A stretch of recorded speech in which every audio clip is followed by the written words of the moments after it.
This is BBC News with the latest headlines for viewers in the UK and around the world. Teachers' unions in England will meet government scientific advisers later to seek assurances that it will be safe to open schools in England to more children from next month. But one academy founder calls opposition to the idea rather middle class.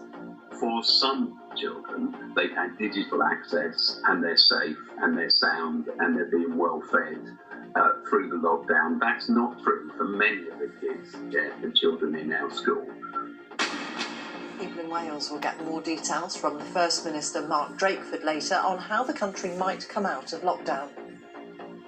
Europe's biggest economy, Germany, has shrunk by more than 2% in the first quarter of the year as a result of the coronavirus pandemic, putting the country technically into recession.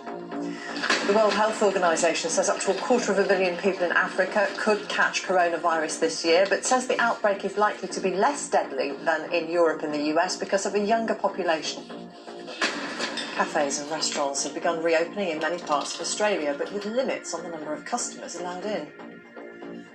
Calls for health service workers in the UK who've treated coronavirus patients to get the same mental health support as soldiers returning from war.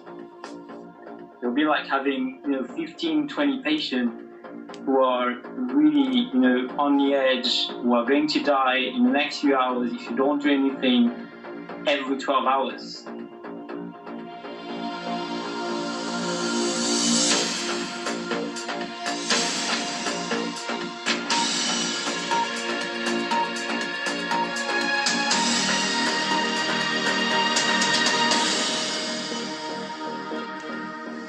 Hello and welcome to audiences in the UK and around the world. We're covering all of the latest coronavirus developments here and globally. Unions representing teachers and school staff in England will meet the government's scientific advisers today as they demand reassurance over the safety of opening schools next month. Some teachers have expressed concern that social distancing will be difficult to implement and have questioned whether staff should be given personal protective equipment. A roadmap setting out how Wales could lift lockdown measures will be published by the country's First Minister later. Mark Drakeford will explain how restrictions on day-to-day life, schools and businesses could begin to be eased. Europe's biggest economy, Germany, has shrunk by 2.2% in the first quarter of the year, its steepest quarterly contraction for more than a decade. German officials predict worse to come when the full effects of its coronavirus lockdown become clear. Scientists have warned that almost 250 million people in Africa could catch COVID-19